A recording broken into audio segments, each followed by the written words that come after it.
மனசுல இருந்தது இப்போ கரெக்டான அவகாசம் கிடைச்சது அவ்வளவுதான்.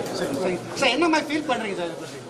இந்த மாதிரி எவ்வளோ கற்பஸ் இறக்குறாங்க விவசாயத்துக்கு மட்டும்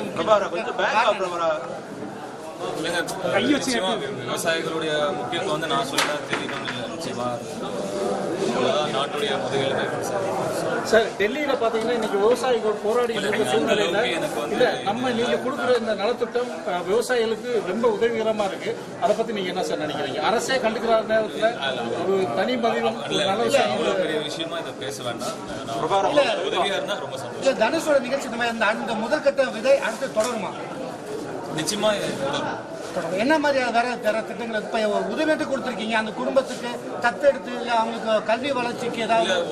ஒரு வில்லேஜா நாங்கள் ஃபோக்கஸ் பண்ணலாம் இருக்கோம். ஒரு சொசைட்டி ஃபார்ம் பண்ணலாங்கிற ஒரு ஐடியா இருக்கும். அந்த சொசைட்டி அது ஒரு நீளமான திட்டம்.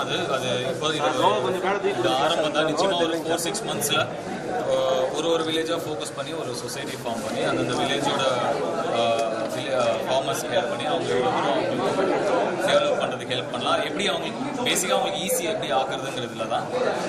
இதை பற்றி டீட்டெயிலாக இன்னொரு நாள் இல்லை. இப்போ தனுஷோட விவசாயத்துக்கு முன்னுரிமை கொடுத்து தான் அடுத்த கட்ட திட்டங்களா? இல்லை, இது ஒன்றும் நான் வந்து ஒரு வெறும் தனிப்பட்ட மனிதன் தாங்க. ஸோ அதனால் அப்படி கேட்க வேண்டிய அவசியம் இல்லை. இது என்னால் முடிஞ்சது நான் பண்ணுறேன். சொந்த ஊரில் வச்சு பண்ணுறதுக்கு ஏதாவது தனிப்பட்ட காரியங்கள் இது ஒரு ஆரம்பிக்கிறதுக்கு சரியான இடம் வச்சுக்கோங்கள. அடுத்து சொந்த ஊர் இதே எதிர்பார்க்கலாம்.